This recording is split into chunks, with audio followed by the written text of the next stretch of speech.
নমস্কার বন্ধুরা, moon kitchen হাউসে আপনাদের সবাইকে স্বাগত জানাই। আশা করছি সবাই ভালো আছেন। আজ আমি আপনাদেরকে করে দেখাবো ঝুরঝুরে সাবুর পোলাও।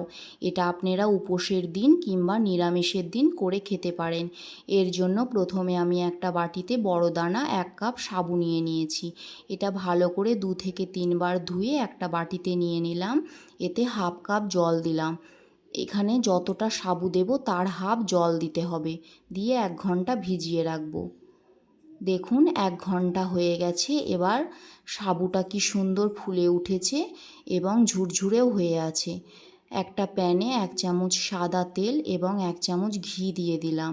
দিয়ে তেজপাতা দিয়ে এতে গাজর কুচি, বিনস কুচি, ক্যাপসিকাম কুচি, চেরা কাঁচা লঙ্কা, অল্প লবণ দিয়ে নাড়াচাড়া করে 1 থেকে 2 মিনিটের জন্য ঢাকা দিয়ে দেব।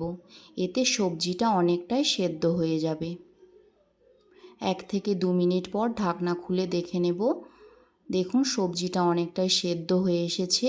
এবার এতে নারকেল কুচি দিয়ে দেব, কাজু কুচি এবং কিশমিশ দেব, অল্প হলুদ দেব, দিয়ে ভালো করে নাড়াচাড়া করে ভাজা ভাজা করে নেব। দেখুন ভাজা ভাজা হয়ে গেছে। এবার সাবুদানাটা দিয়ে দেব, দিয়ে সবজির সাথে ভালো করে মিশিয়ে নেব।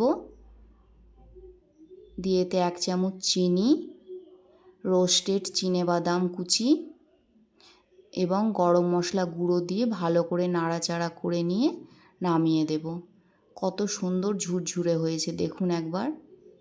এইভাবে করে দেখবেন, আশা করি ভালো লাগবে। আমার ভিডিও যদি ভালো লেগে থাকে প্রতিবারের মতো কমেন্টের মাধ্যমে জানাবেন।